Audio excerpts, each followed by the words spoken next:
Hola, buenas, soy Adrián de LibreEstado. Hoy quería hablaros de la residencia fiscal de las empresas, bueno, qué se tiene que cumplir para que un país u otro considere que una empresa es residente fiscal allí y qué ocurre cuando hay varios países que piensan que esa empresa que tienes pues es residente fiscal y por lo tanto debería pagar impuestos allí donde ellos están, ¿vale? Para esto, bueno, hay varios puntos que quiero tratar. Primero es el ejemplo de España, qué es lo que hace que en España consideren que una empresa es residente fiscal allí. Y luego también quiero hablar de bueno, las reglas de desempate. Cuando existen convenios, pues hay unas reglas por las que bueno, se estipula de qué país realmente, bueno, qué país es el que finalmente puede considerar residente fiscal y por lo tanto cobrar los impuestos a esa empresa, ¿vale? Entonces vamos a empezar. Los requisitos para la residencia de empresas según la Ley Nacional Española dice: la empresa es nacional si está constituida allí, ¿vale? Es decir, si has registrado, si has constituido una sociedad limitada, por ejemplo, en España, pues automáticamente ya se la considera bueno, que es residente fiscal allí. También lo puede ser si el domicilio social está allí o si tiene en España la sede de dirección efectiva, ¿vale? Y aquí vamos, estos dos primeros puntos, ¿no? De haber sido constituido en España o tener allí su domicilio social, está bastante claro, pero esto otro, de la dirección efectiva, de la sede de dirección efectiva, es el punto más complejo y que bueno, da pie a más interpretaciones. Hemos hablado en otras ocasiones de la dirección efectiva, pero aquí vamos a ver un poco cómo lo define, cómo se define en el caso de España, ¿vale? La dirección efectiva es allí donde radica la dirección y control, es decir, la gerencia y el control del conjunto de las actividades de esas empresas, ¿vale? Es decir, es el lugar desde el que se gestiona la empresa y se toman las decisiones. Si, por ejemplo, esto significa que si vosotros, por ejemplo, habéis montado una sociedad en Rumanía, y por lo tanto, lógicamente, el primer punto de dónde está constituida está claro, está en Rumanía.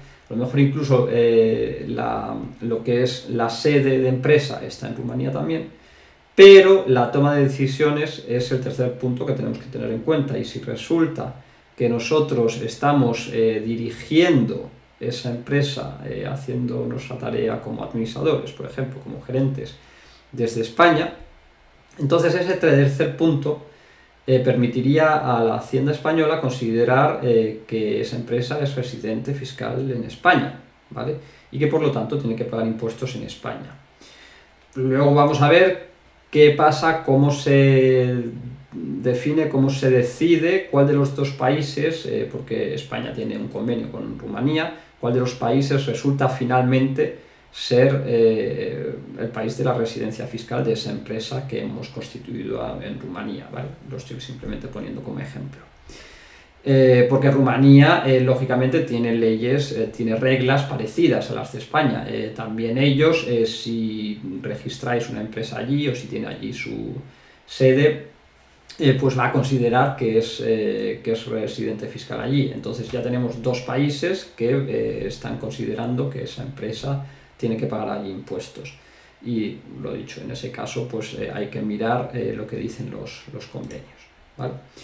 Pero bueno, es fundamental esto, entender que en el momento en el que nosotros estamos gestionando a distancia, tomando las decisiones empresariales, estratégicas de esa empresa, si lo estamos haciendo desde España, por ejemplo, España va a considerar que la dirección efectiva, que la sede de la dirección efectiva está en España, ¿vale? Una forma de evitar esto sería si, por ejemplo, vosotros has constituido una sociedad en Rumanía. Esta sociedad tiene allí pues una empresa, tiene trabajador o trabajadores, una oficina, es decir, que es capaz de realizar el trabajo desde Rumanía, pero además vosotros la toma de decisiones, es decir, las reuniones, los documentos importantes de la empresa, todo esto tiene que estar en Rumanía y la toma de decisiones tiene que estar también en Rumanía. Es decir, tenéis que ir allí de vez en cuando, viajar allí para pues poder fundamentar que realmente la gerencia está allí, ¿vale? Mejor todavía si a lo mejor no sois vosotros administradores o si hay otro administrador que sí que vive en Rumanía, ¿vale? Bueno, en principio esto en cuanto a cómo funciona la residencia fiscal en España. Pero ahora vamos a ver también qué es lo que ocurre cuando, claro, hay una disputa desde el otro país, en este caso estábamos hablando de Rumanía, por la residencia fiscal de esta empresa, ¿vale?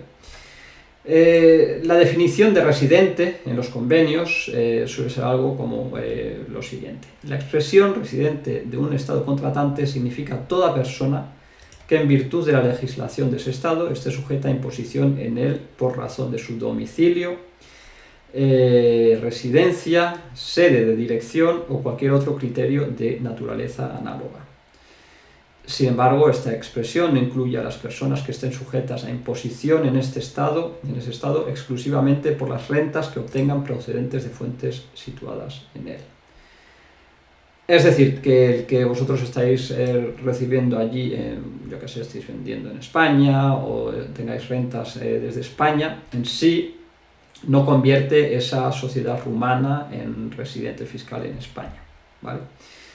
Esto también es un tema que a veces a algunos clientes os preocupa. Oye, que es que yo vendo en España sobre todo, pero claro, yo me voy a vivir a Chipre, tengo mi empresa en Chipre, pero bueno, se podría decir que tengo un vínculo económico bastante fuerte con España. Vale, sí, pero aún así, si tu empresa está en Chipre, la gerencia, todo lo que es la dirección efectiva está en Chipre, aunque estés vendiendo y tengas fuentes de ingresos pues eso, en España, eso no es un problema, ¿vale? Pero en cualquier caso, bueno, pues esta es la definición de residente de un estado contratante. Volvemos a ver más o menos lo mismo, ¿no? que estamos hablando de el domicilio, la residencia, la sede de dirección, ¿vale? Y criterios análogos. Ahora lo interesante, ¿cómo se desempata?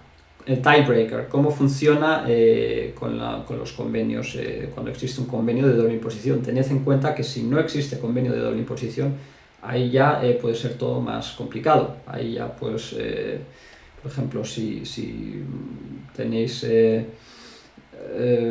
si hay razones por las que España podría considerar vuestra empresa residente en España, y no existe un convenio en el que podáis apoyaros, pues no van a valer estas reglas de las que voy a hablaros ahora, de desempate. ¿Bien?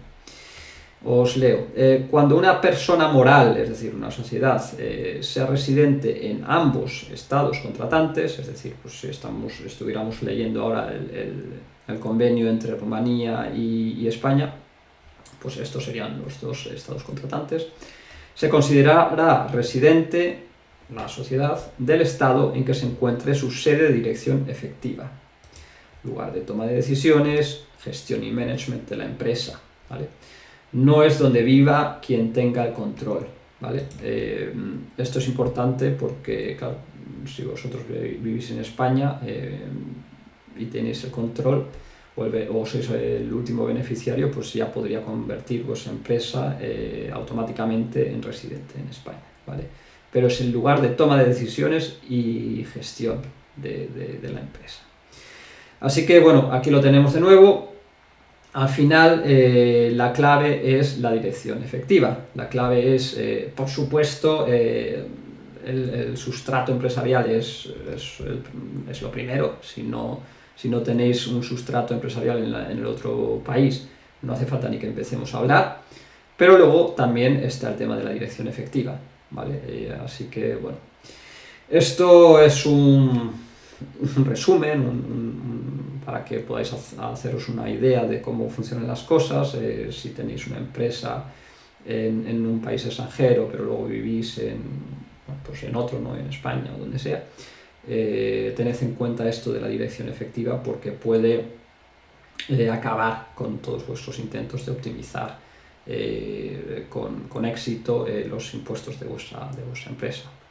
Luego habría que tener en cuenta también, bueno, si sois residentes en España, por ejemplo, pues os van a pedir siempre, cuando montáis una empresa en el extranjero, que justifiquéis que habéis montado, deis razones para haber montado la empresa en ese otro país, en Rumanía, por ejemplo, y tienen que ser razones estratégicas, que no tengan nada que ver con los impuestos, ¿vale? A lo mejor porque tenéis proveedores en Rumanía, o porque los trabajadores los tenéis allí, o porque vuestro administrador, el gerente de la empresa, está allí, bueno, o porque vosotros mismos vivís allí, por supuesto, o vais a vivir allí en breve. Todo esto pueden ser buenas razones para montar el negocio en otro país. Pero bueno, ahora realmente la idea era esto, simplemente que tengáis un poco conciencia y conozcáis cómo funciona esto de la residencia de las empresas, ¿vale? Si necesitáis ayuda, pues como siempre podéis contratar nuestro servicio de consultoría, y estaremos encantados de ayudaros con lo que necesitéis. Hasta la próxima.